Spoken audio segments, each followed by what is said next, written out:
પારુલ મમ્મીનો ફોન આવ્યો તો ઘેરથી કે મીનાબેન ના મામેરું આવ્યું હોય ને ભાણિયાનું કે 2 લાખ તો કરવું જ પડશે. હાય હાય 2 લાખ રૂપિયા મામેરું એટલું બધું ચાહી લાવવાનું?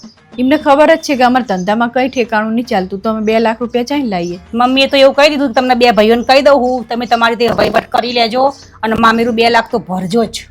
હા એમની વાત સાચી છે કે 2 લાખ રૂપિયા મામેરું તો ભરવું જ પડે. સારું ના લાગે હા ઓછું ભરીએ તો, પણ એમને ખબર જ છે કે આના ધંધામાં ઠેકાણું નહીં, કશું નહીં, છોકરા ભણાવવાના છે, બધું ફીયું બીયું ચાલુ હોય, ઘરનું ભાડું હોય, હવે તો એટલા બધા ચાહી લાવવાના.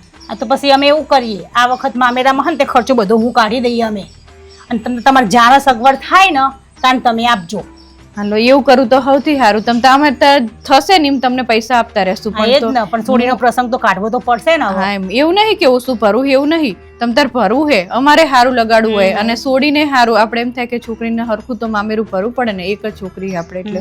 પણ અમારી જોડે હે નહીં, પરિસ્થિતિ નહીં અત્યારે તો પછી. સાચી વાત, બધા ભાઈઓ અને બેનને તો આપવું જ હોય પણ પરિસ્થિતિ પ્રમાણે એટલે જો તમે અત્યારે આપી દેતા હોય તો સૌથી સારું. અમે થોડે અમારી જોડે પૈસા થશે એમ અમે તમને આપી દઈશું. આ તો પ્રસંગ તમતાર અમે સાચવી દઈએ છીએ, તમારે જાણતા પ્રસંગ આવે તો કાઢી દઈએ પછીની વાત પછી. હા તો સારું, સૌથી સારું. આ તો હું મમ્મીને કહી દઉં કે અમે કરશું તમે કીધું એ પ્રમાણે આપણે સમજી લઈશું. હા જેઠાણી કેટલા હારા બચારા.